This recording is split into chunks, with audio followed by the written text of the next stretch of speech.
ਚੰਡੀਗੜ੍ਹ ਦੇ ਵਿੱਚ ਬੀਜੇਪੀ ਬਹੁਤ ਮਜ਼ਬੂਤ ਸੀਗੀ। ਤੁਸੀਂ ਹਾਲ ਹੀ ਦੇ ਵਿੱਚ ਉੱਥੇ ਇਲੈਕਸ਼ਨ ਹਾਰ ਗਏ ਜਿੱਥੇ ਤੁਹਾਡੇ ਪੈਰ ਬੜੇ ਮਜ਼ਬੂਤ ਸੀ। ਜੇ ਉੱਥੇ ਪੈਰ ਉਖੜ ਗਏ ਤੇ ਪੰਜਾਬ ਦੇ ਵਿੱਚ ਬੀਜੇਪੀ ਕਰੇਗੀ ਕੀ? अरविंद केजरीवाल कहते कि तुसी साडे MC खरीदने की कोशिश की चंडीगढ़ दे विच। केजरीवाल साहब जो है की आदत है कि बड़े आदमी पर झूठ बोल करके प्रहार करो और भाग जाओ। पंजाब भर दे विच चर्चा ने कि प्रधानमंत्री दे मंच ते बहुत सारे कांग्रेस दे लीडर या अकाली दल दे लीडर नज़र आ सकते हैं। बहुत सारे लोग है जिहड़े छाल मारन नूं तैयार बैठे ने। बीजेपी के कोले बहुत सारे लीडर दी फाइलां पईयां ने, ईडी दी फाइलां ने, इनकम टैक्स दी फाइलां ने। बीजेपी बाम रोड के लीडरों को शामिल करा रही है, या जेल या बीजेपी। तो मुझे लगता है कि कहीं न कहीं तो उनकी राजनीतिक चेतना ने उनको कोई खाद बीज दिया होगा कि वो हमारे साथ आ रहे हैं। शेखावत साहब बड़ी इंटरेस्टिंग गल कह गए तुसीं। सुखबीर बादल हुणां ने यह भी गल कही सीगी कि मनजिंदर सिरसा आके साडे कोले कह गया भी मैनूं जेल च दे देणगे, इसलिए मैनूं जाना पैना। भगवान आपको अवसर देगा कि सिरसा जी और सुखविंदर जी आमने सामने हो गए, तब सामने खड़े हो तब पूछ लेना। बीजेपी ते इस तरह के इल्जाम क्यों लगते हैं कि तुसी दूसरी पोलिटिकल पार्टी के लीडरां नूं चोरी फोन करते हो कि साडी पार्टी दे विच आ जाओ? या तो सबूत पेश करें या वरना इसके लिए माफी मांगे। नवजोत सिंह सिद्धू ये गल कहंदे ने कि बॉम्ब ब्लास्ट जिहड़ा लुधियाने दे विच होया ये सेंट्रल एजेंसियां दी साजिश है, ये पोलराइजेशन करन दी कोशिश की जा रही है, हिंदू वर्ग नूं डराया जा रहा है। ये इशारा किधर है तुसीं समझ सकते हो? ये जो अनर्गल आरोप लगाना, this is expression of frustration. ਤੁਹਾਡੀ ਪਾर्टी सत्ता ਦੇ ਵਿੱਚ ਭਾਈਵਾਲ ਹੈਗੀ ਸੀ, ਅੱਜ बीजेपी ਦਾ ਡਰੱਗਸ और पंजाब ਵਿੱਚ ਹੋਈਆਂ ਬੇਅਦਬੀਆਂ ਤੇ ਸਟੈਂਡ ਕੀ ਹੈ? हमारा जीरो टॉलरेंस इसको लेकर के है। अकाली दल भी ये कहता और कांग्रेस दे लीडर भी ये कहते कि कैप्टन अमरिंदर सिंह सी ਜਿਹੜੇ ਉਹ बीजेपी ਦੇ पपट बने हुए सी। ਸੁਖਬੀਰ ਬਾਦਲ ਕਹਿੰਦੇ ਸਾਡੀਆਂ 85 ਸੀਟਾਂ ਆ ਰਹੀਆਂ ਨੇ, बीजेपी ਨੂੰ 1-2 ਤੋਂ ਵੱਧ ਨਹੀਂ ਆਉਂਦੀਆਂ, ਜਿੰਨਾ ਮਰਜ਼ੀ ਜ਼ੋਰ ਲਾ ਲੈਣ। ਉਹ ਇੰਟਰਵਿਊ 'ਚ ਔਨ ਰਿਕਾਰਡ ਕਹਿੰਦੇ कि बीजेपी पंजाब ਦੇ ਵਿੱਚੋਂ ਕਿਸੇ ਨੂੰ सीएम कैंडिडेट बनाएगी या प्रधानमंत्री ਦੇ चेहरे ਤੇ इलेक्शन लड़ी जाएगी? संभावनाओं के द्वार खुले हैं, लेकिन फिर मैं कहूंगा कि हम किसी भी चेहरे पर नहीं चुनाव लड़ेंगे।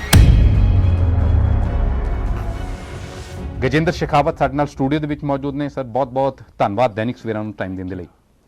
ਕਿਸਾਨ ਅੰਦੋਲਨ ਤੋਂ ਬਾਅਦ बीजेपी ਦੇ ਖਿਲਾਫ ਬਹੁਤ ਸਾਰਾ ਮਾਹੌਲ ਪੰਜਾਬ ਦੇ ਵਿੱਚ ਬਣਿਆ।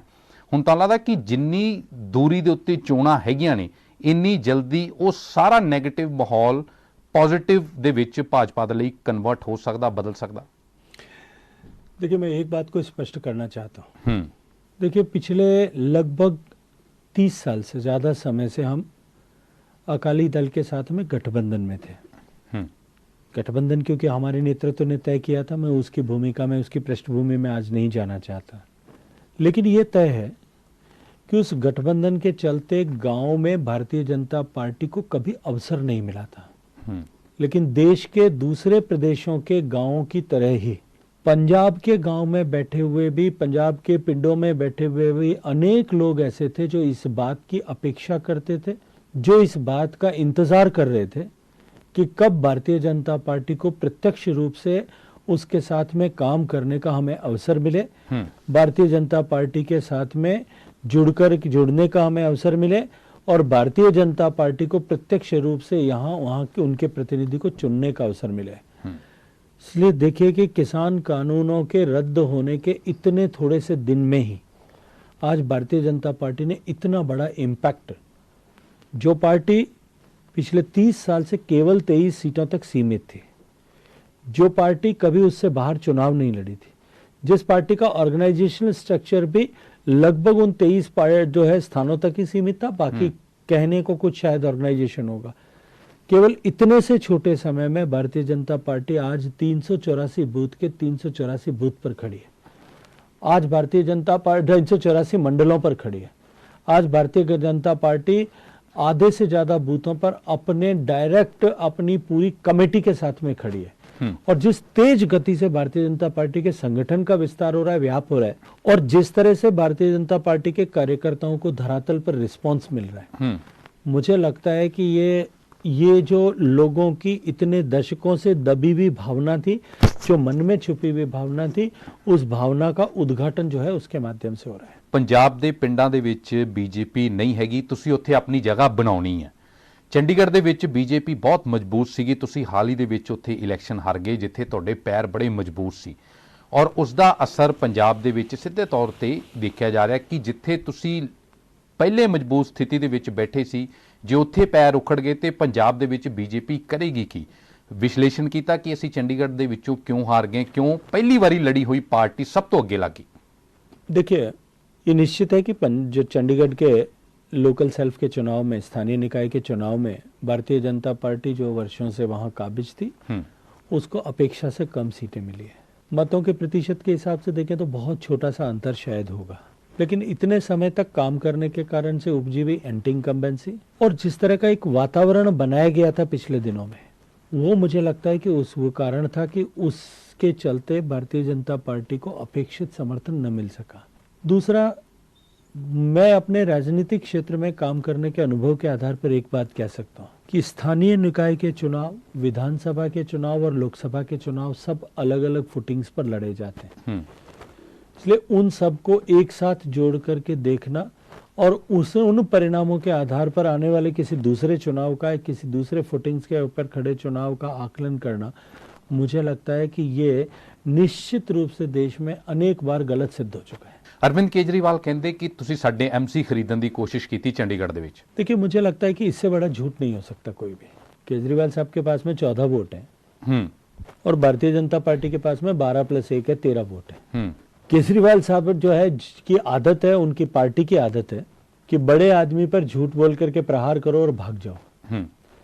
इससे पहले भी कितनी बार झूठे लांछन और आरोप लगाने के लिए, आरोप लगाने के बाद में जब कोर्ट की फटकार पड़ी है, तब केजरीवाल साहब और केजरीवाल साहब की टीम के लोगों ने माफी मांगी है और माफी मांग करके छूटे हैं। मुझे लगता है कि इतनी बार माफी मांगने के बाद में भी अभी वो बाज नहीं आए हैं। शायद अनेक बार उनको माफी मांगनी पड़ेगी और आने वाले समय में जब देश का लोकतांत्रिक इतिहास लिखा जाएगा तो ड्रामेबाज के साथ साथ में माफीबाज मुख्यमंत्री के रूप में उनको स्मरण किया जाएगा। कल मैं नवजोत सिद्धू की इंटरव्यू कर रहा सी, वो कहते चंडीगढ़ दे विच तुसीं हारे, तुहानूं महंगाई ने मारिया, इन्ना अमला फैला उत्थे लगा सीगा, बीजेपी नूं महंगाई मार गई। पंजाब दे विच तुहानूं क्यों लगदा इन्हां चीज़ां दा असर नहीं होगा? देखिए, मुझे लगता है कि सिद्धू साहब को तो क्या पास में तो अब किसी बात को कहने का अधिकार ही नहीं रहा। किसी एक पॉलिटिकल पार्टी जिसकी प्रदेश में सरकार हो, सरकार का मुखिया, उस पार्टी का मुखिया, वो दोनों अगर दोनों अलग अलग पेज पर हो, दोनों एक दूसरे पर आरोप प्रत्यारोप कर रहे हो, दोनों एक दूसरे पर जो है लांछन लगा रहे हो, दोनों एक दूसरे के अगेंस्ट में ट्विटर वॉर कर रहे हो, मुझे लगता है कि जिनके घर शीशे के होते हैं और जिनके गिरेबान में जो है उनको अपने गिरेबान में झांक करके पहले देखना चाहिए। प्रधानमंत्री आ रहे ने 5 जनवरी ਨੂੰ ਪੰਜਾਬ ਭਰ ਦੇ ਵਿੱਚ ਚਰਚਾ ਨੇ ਕਿ ਪ੍ਰਧਾਨ ਮੰਤਰੀ ਦੇ ਮੰਚ ਤੇ ਬਹੁਤ ਸਾਰੇ ਕਾਂਗਰਸ ਦੇ ਲੀਡਰ ਜਾਂ ਅਕਾਲੀ ਦਲ ਦੇ ਲੀਡਰ ਨਜ਼ਰ ਆ ਸਕਦੇ ਨੇ। ਬਹੁਤ ਸਾਰੇ ਲੋਕ ਆ ਜਿਹੜੇ ਛਾਲ ਮਾਰਨ ਨੂੰ ਤਿਆਰ ਬੈਠੇ ਨੇ। ਕਿ ਇਸ ਤੇ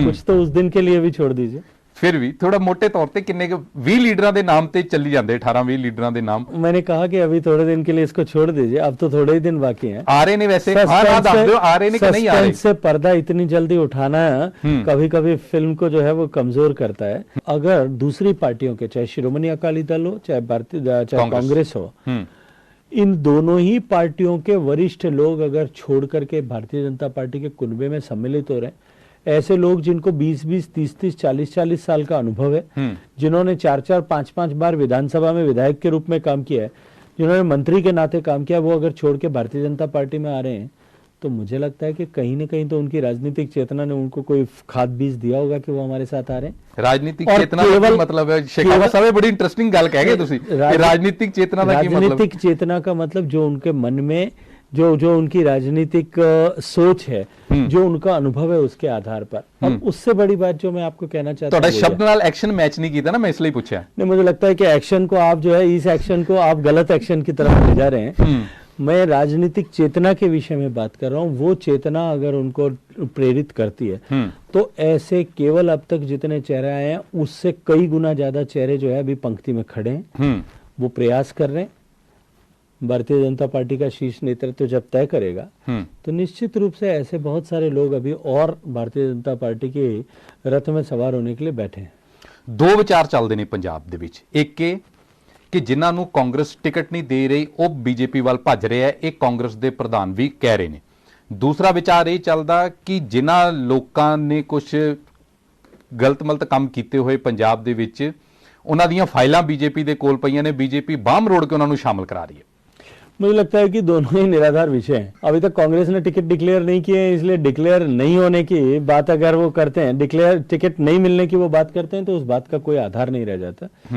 या तो मुझे लगता है कि कांग्रेस के नेतृत्व को, चाहे वो मुख्यमंत्री हैं, हालांकि अभी तो संकट ही है, मैंने आप ही के चैनल के माध्यम से, आपके अखबार के माध्यम से सुना है कि पहले दिन मुख्यमंत्री किसी को कैंडिडेट डिक्लेयर करते हैं और दूसरे दिन वहीं जाकर के और पार्टी चीफ किसी और को कैंडिडेट डिक्लेयर कर देते हैं। ऐसी परिस्थिति में कि वहां किसको टिकट मिलेगा और किसको नहीं मिलेगा, ये आकलन कर लेना मुझे लगता है कि सामान्य आदमी के लिए तो संभव नहीं है। उनकी पार्टी के जो सबसे बड़े नेता हैं वो अपना जो है न्यू ईयर मनाने के लिए विदेश भ्रमण पर हैं।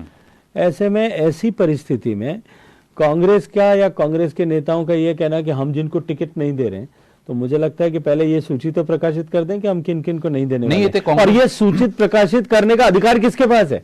मुख्यमंत्री करने वाले ये सूची प्रकाशित या प्रदेश अध्यक्ष करने वाले? अभी इस बात का तो खुलासा कम से कम कर दें, ताकि उनका ही नेतृत्व, उनके ही नेता, उनके ही विधायक, उनके ही मंत्री जो है वो कम से कम आश्वस्त तो हो जाए। एक दूसरी राय है ਜਿਹੜੀ ਉਸ ਤੇ ਵੀ ਦੱਸੋ। दूसरी राय ਇਹ ਹੈ ਕਿ ਬੀਜੇਪੀ ਦੇ ਕੋਲੇ ਬਹੁਤ ਸਾਰੇ ਲੀਡਰਾਂ ਦੀਆਂ ਫਾਈਲਾਂ ਪਈਆਂ ਨੇ, ਈਡੀ ਦੀਆਂ ਫਾਈਲਾਂ ਨੇ, ਇਨਕਮ ਟੈਕਸ ਦੀਆਂ ਫਾਈਲਾਂ ਨੇ, ਬੀਜੇਪੀ ਬਾਹਮ ਰੋੜ ਕੇ ਲੀਡਰਾਂ ਨੂੰ ਸ਼ਾਮਲ ਕਰਾ ਰਹੀ है, या जेल या बीजेपी। मुझे लगता है कि इसके उदाहरण एक बार देना चाहिए कि किन लोगों की बाह मरोड़ी गई है।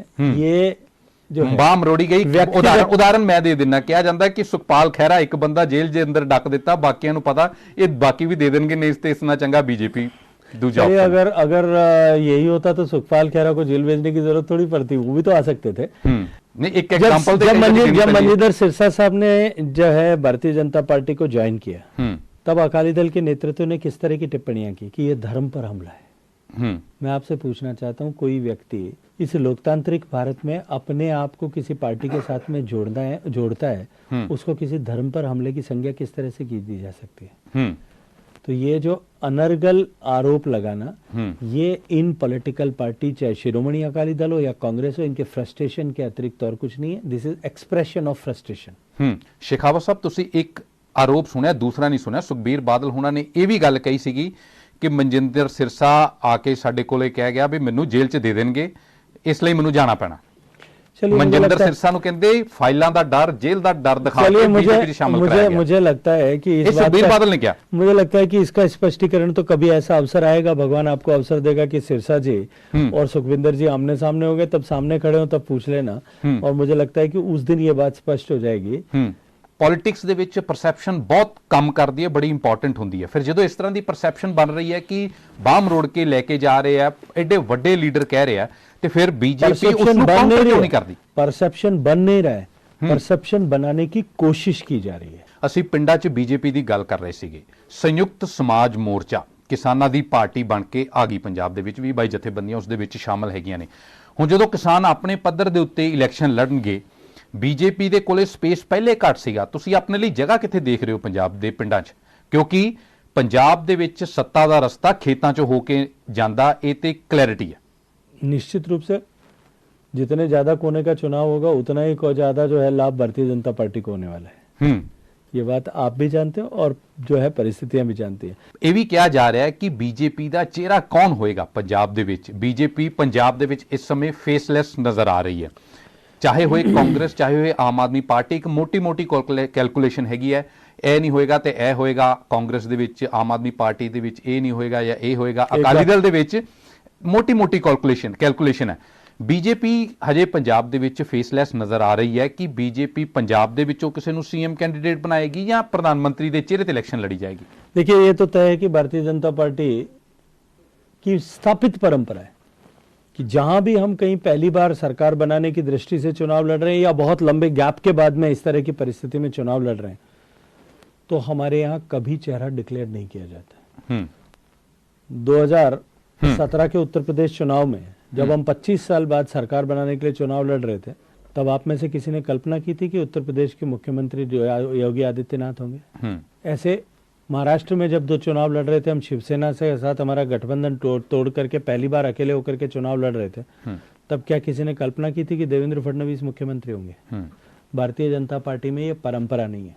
लेकिन जिन पार्टियों में परंपरा है, मैं आज आपसे उल्टा प्रश्न करना चाहता हूँ। कांग्रेस में मुख्यमंत्री कौन होंगे? कांग्रेस के नेतृत्व को इसका डिक्लेयर करना चाहिए। और आम आदमी पार्टी में मुख्यमंत्री कौन होंगे, आम आदमी पार्टी को भी इस बात को डिक्लेयर करना चाहिए। ਉਹਨਾਂ ਨੂੰ ਤਾਂ ਡਰ ਹੈ ਵੀ ਅਸੀਂ ਡਿਕਲੇਅਰ ਕਰ ਦਾਂਗੇ ਸਾਡੀ ਪਾਰਟੀ 'ਚ ਰਫੜ ਪੈ ਜਾਏਗਾ। ਬੀਜੇਪੀ ਨੂੰ ਕਾਹਦਾ ਡਰ ਹੈ? ਬੀਜੇਪੀ ਤੇ ਡੰਡਾ ਬਹੁਤ ਸਟਰੋਂਗ ਚੱਲਦਾ ਉੱਪਰੋਂ। बीजेपी में तो इस तरह की व्यवस्था और प्रावधान ही नहीं है, लेकिन जिन पार्टियों में है कम से कम उनको तो करना चाहिए। मैं इसलिए तो कहा बीजेपी का डंडा बहुत कायम है उन्होंने ते निश्चित रूप से हमें इस बात का गर्व है कि हम एक अनुशासित पार्टी के लोग हैं। निश्चित रूप से हमें इस बात का गर्व है कि हम काडर बेस्ड पार्टी के लोग हैं। ਪੰਜਾਬ ਦੇ ਵਿੱਚ ਜਿਸ ਸਮੇਂ ਕਾਂਗਰਸ ਨੇ ਇੱਕ ਦਲਿਤ ਸੀਐਮ ਬਣਾ ਦਿੱਤਾ, ਸਾਰੀਆਂ ਪਾਰਟੀਆਂ ਨੇ ਕਿਹਾ ਕਿ ਇਹ ਮਾਸਟਰ ਸਟ੍ਰੋਕ ਹੈਗਾ, ਦਾ ਤੋੜ ਨਹੀਂ ਲੱਭ ਰਿਹਾ। ਬੀਜੇਪੀ ਦੇ ਵਿੱਚ ਕਿਆ ਪੋਸਿਬਿਲਿਟੀ ਹੈਗੀ ਇਸ ਤਰ੍ਹਾਂ ਦੀ ਕਿ ਬੀਜੇਪੀ ਕੱਲ ਨੂੰ ਕਿਸੇ ਦਲਿਤ ਚਿਹਰੇ ਨੂੰ ਅੱਗੇ ਕਰਕੇ इलेक्शंस ਦੇ ਵਿੱਚ ਜਾ ਸਕਦੀ ਹੈ? देखिए, संभावनाओं के द्वार खुले हैं, लेकिन फिर मैं कहूंगा कि हम किसी भी चेहरे पर नहीं चुनाव लड़ेंगे। हमारा चेहरा होगा विकास, हमारा उद्देश्य होगा विकास और चेहरा होगा नरेंद्र मोदी जी का चेहरा। क्योंकि पंजाब दे लेकिन उसके बाद में एक बार सरकार बनाने की क्षमता में आने के बाद में पंजाब के व्यापक हितों को देखते हुए, पंजाबियों के व्यापक हितों को देखते हुए विधायक दल और पार्लियामेंट्री बोर्ड जो तय करेगा वही पंजाब का मुख्यमंत्री होगा। लेकिन एक बात मैं आपको जिम्मेदारी के साथ में कह रहा हूं कि वो पंजाब का बेटा ही होगा।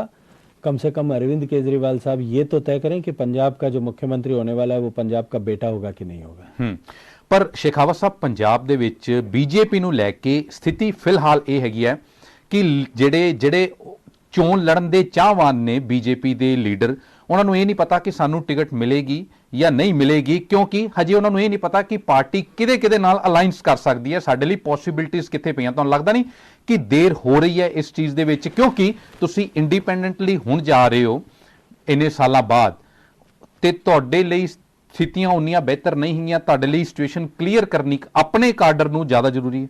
देखिए, बहुत बड़े अलायंस की न तो कोई संभावना है, न कोई विचार है, न कोई होने वाला है।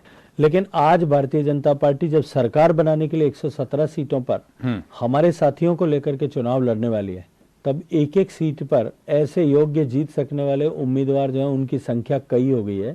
इसलिए भारतीय जनता पार्टी का पार्लियामेंट्री बोर्ड बैठ करके तय करेगा कि किसको कहां चुनाव लड़ना है, किसका कहां उपयोग है। ਤੁਸੀਂ ਕਿਹਾ ਕਿ ਸਾਡੇ ਕੋ ਹਰ ਸੀਟ ਦੇ ਉੱਤੇ ਬਹੁਤ ਸਾਰੇ ਲੋਕ ਨੇ ਇਲੈਕਸ਼ਨ ਲੜਨ ਦੇ ਲਈ। ਜੇ ਬਹੁਤ ਸਾਰੇ ਲੋਕ ਇਹ ਹੈਗੇ ਤੁਹਾਡੇ ਕੋਲ ਇਲੈਕਸ਼ਨ ਲੜਨ ਦੇ ਲਈ, ਤੇ ਫਿਰ ਬੀਜੇਪੀ ਤੇ ਇਸ ਤਰ੍ਹਾਂ ਦੇ ਇਲਜ਼ਾਮ ਕਿਉਂ ਲੱਗਦੇ ਆ ਕਿ ਤੁਸੀਂ ਦੂਸਰੀ ਪੋਲੀਟੀਕਲ ਪਾਰਟੀ ਦੇ ਲੀਡਰਾਂ ਨੂੰ ਚੋਰੀ ਫੋਨ ਕਰਦੇ ਹੋ ਕਿ ਸਾਡੀ ਪਾਰਟੀ ਦੇ ਵਿੱਚ ਆ ਜਾਓ? ਪਿਛਲੇ ਦਿਨਾਂ ਦੇ ਦੌਰਾਨ ਭਗਵੰਤ ਮਾਨ ਹੋਣਾ ਨੇ ਪ੍ਰੈਸ ਕਾਨਫਰੰਸ ਕਰਕੇ ਇੱਕ ਇਲਜ਼ਾਮ ਲਾਇਆ ਕਿ ਸਾਨੂੰ ਹੋਮ ਮਿਨਿਸਟਰੀ ਤੋਂ ਫੋਨ आया कि पार्टी ज्वाइन करो। देखिए, और पैसे ऑफर किए। मुझे लगता है कि इससे ज्यादा हास्यास्पद बात कोई नहीं हो सकती। किसी पॉलिटिकल पार्टी को ज्वाइन करने के लिए क्या मंत्रालय टेलीफोन करता है? मंत्रालय का अधिकारी टेलीफोन करता है? ਕਹਿੰਦੇ ਸਾਨੂੰ ਵੱਡੇ ਲੀਡਰ ਦਾ ਫੋਨ ਆਇਆ, ਹੋਮ ਮਿਨਿਸਟਰੀ ਦੇ ਵੱਡੇ ਲੀਡਰ ਦਾ। ਹੁਣ ਹੋਮ ਮਿਨਿਸਟਰੀ ਦੇ ਵੱਡੇ ਲੀਡਰ ਦਾ ਮਤਲਬ ਉਹ ਇੰਡੀਕੇਸ਼ਨ ਕਿੱਧਰ ਕਰ ਰਹੇ? ਤੁਸੀਂ ਸਿਆਣੇ ਹੋ। मुझे लगता है कि इससे ज्यादा भी हास्यास्पद कोई बात नहीं हो सकती। और भगवंत मान जी की बात को तो उनकी पार्टी कितना सीरियसली लेती है पहले वो देखने की जरूरत है। अगर भगवंत मान ने ये कहा है उसके पास में कोई आधार है, वो सबूत पेश करें, वरना या तो सबूत पेश करें या वरना इसके लिए माफी मांगे कि उन्होंने झूठ बोल करके झूठा इल्जाम क्यों लगाया है। पर इतने दिन हो गए बीजेपी ने काउंटर क्यों नहीं किया? हमने भगवंत मान झूठ बोल रहे हैं। हमने तो उसी दिन कहा कि भगवंत मान जी इस बात में स्पष्टीकरण दें, अपना वो अपने सबूत प्रस्तुत करें, अन्यथा माफी मांगे। अभी न वो सबूत प्रस्तुत कर रहे हैं, न माफी मांग रहे हैं, वापस उसके बारे में एक बार बोल करके। देखिए, ये आम आदमी पार्टी का स्वभाव है, झूठ बोलो और भाग जाओ। अभी मैंने कहा अरविंद केजरीवाल साहब कितनी बार माफी मांग चुके हैं। भगवंत मान साहब को भी मैं 2014 से देख रहा हूं, उन्होंने भी कई बार इस तरह के काम किए। अरविंद केजरीवाल ने माफी मंगी ड्रग्स के मुद्दे ते। बिक्रम मजीठिया ते FIR दर्ज होगी ड्रग्स के इशू ਨੂੰ ਲੈ ਕੇ। ਦੋ ਵੱਡੀਆਂ ਘਟਨਾਵਾਂ ਹੋਈਆਂ ਪੰਜਾਬ ਦੇ ਵਿੱਚ, ड्रग्स ਤੇ ਬੇਅਦਬੀ ਪਿਛਲੇ ਇਲੈਕਸ਼ਨਸ ਤੇ। ਉਸੇ ਸਮੇਂ ਤੁਹਾਡੀ ਪਾਰਟੀ ਸੱਤਾ ਦੇ ਵਿੱਚ ਭਾਈਵਾਲ ਹੈਗੀ ਸੀ। ਅੱਜ ਬੀਜੇਪੀ ਦਾ ड्रग्स और पंजाब ਵਿੱਚ ਹੋਈਆਂ ਬੇਅਦਬੀਆਂ ਤੇ ਸਟੈਂਡ ਕੀ ਹੈ? देखिए, बेअदबी की घटनाएं जो पिछले चुनाव के पहले भी हुई, अभी भी हुई है, आज भी लुधियाना में, आपके यहाँ जालंधर में घटना हुई है। किसी एक धर्म विशेष के धार्मिक स्थान से मूर्ति चोरी की गई है। पंजाब की सरकार को इस बात का अनुसंधान करना चाहिए, पंजाब के पुलिस प्रशासन को इस बात का अनुसंधान करना चाहिए कि चुनाव से ठीक पहले इस तरह की घटनाएं कौन लोग और किस प्रयोजन से इस तरह की घटनाओं को अंजाम देते हैं। पिछले चुनाव के पहले भी इस तरह की घटनाएं हुई थी, और मैं याद दिलाना चाहता हूं कि उस समय कौन गिरफ्तार हुए थे, ये आप लोगों को एक बार सोचना चाहिए, इसको खोज करना चाहिए। क्या वही ताकतें फिर समाज को बांटने के लिए, अपने हितों के साधन के लिए इस तरह की घटनाएं तो अंजाम नहीं कर दे रही है। और जहां तक ड्रग्स की बात आपने की है, देखिए जिस आज ये तय बात है सारा प्रदेश इस बात को जानता है, सारा पंजाब इस बात को जानता है कि पंजाब का युवा नशे की गिरफ्त में है और पंजाब के लाखों परिवार के माता पिता अपने बच्चों को नशे की गिरफ्त में आ जाने के कारण से खून के आंसू रो रहे हैं। इस बात की निश्चित रूप से जांच होनी चाहिए। जिसने पाप किया है उसको सजा मिलनी ही चाहिए और जिन्होंने पाप नहीं किया है उनको तो मुझे लगता है कहीं छुपने की आवश्यकता है, भागने की आवश्यकता भी नहीं है।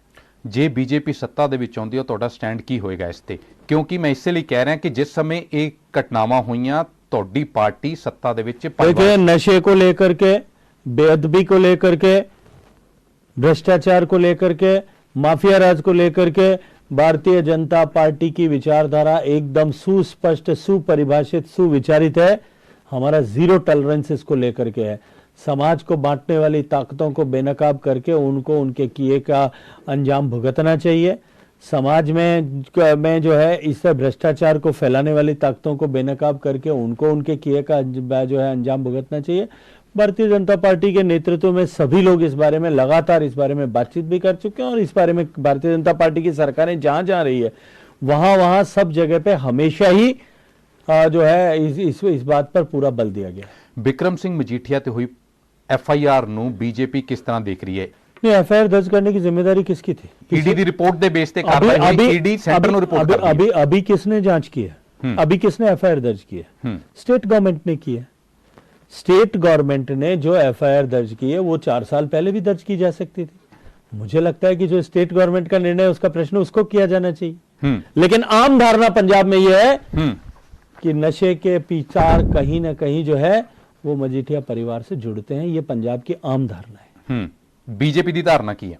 जो आम धारणा है बीजेपी के, निश्चित रूप से बीजेपी मानती है कि उसकी जांच होनी चाहिए और जिन्होंने पाप किया है उसको सजा मिलनी चाहिए और यदि पाप नहीं किया तो उनको भागने की आवश्यकता नहीं है। तो मैं पहले ही स्पष्ट कर चुका हूं। शेखावत साहब, बड़ी इंटरेस्टिंग गल तुसी कह गए भी एफआईआर हुण दर्ज हुई है, 4 साल पहले क्यों नहीं हुई? फिर 4 साल पहले एक की मन्निया जाए? क्योंकि ये कहा जाता कि 4 साल पहले ये मन्निया जाता कि 4 साल पहले कैप्टन अमरिंदर सिंह दी बीजेपी नाल सांझ सी, इसलिए एफआईआर दर्ज नहीं हुई। हुण तुसी आप ही सवाल करता। कैप्टन अमरिंदर सिंह तो 4 साल पहले, हम तो विपक्षी पार्टी का हिस्सा थे, हम विपक्षी पार्टी के गठबंधन का हिस्सा थे, वहां बीजेपी कहां से आ गई?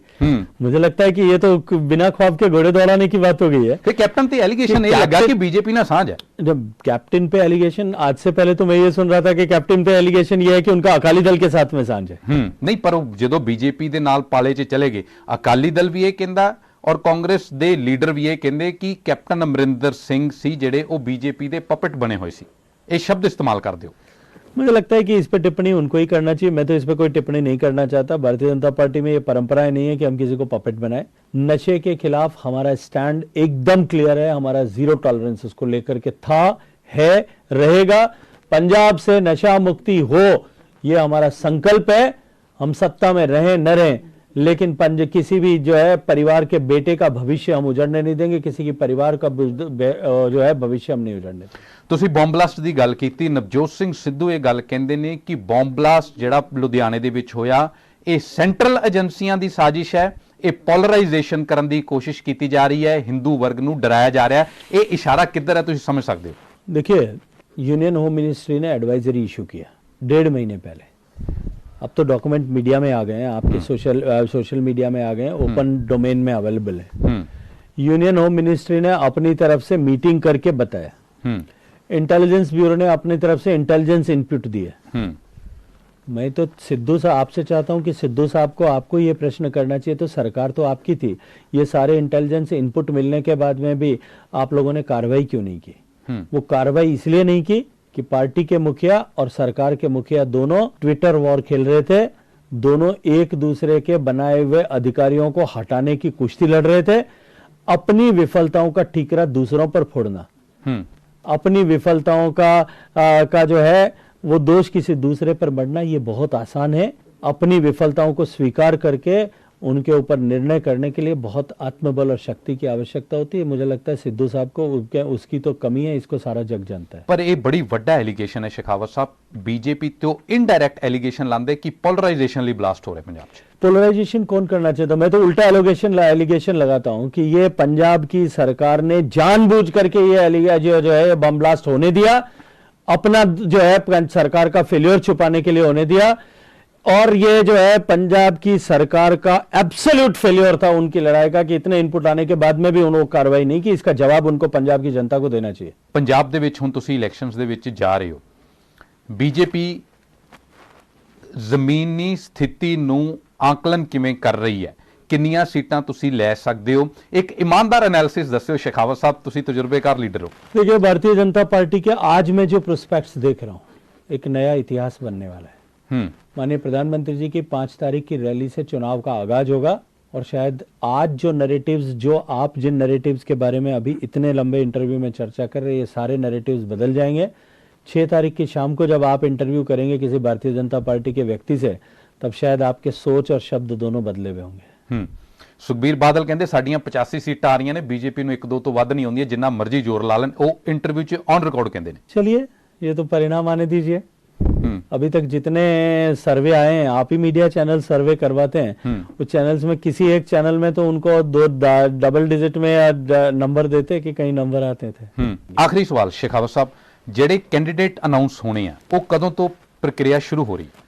अभी चुनाव तो अनाउंस हो जाने दो यार।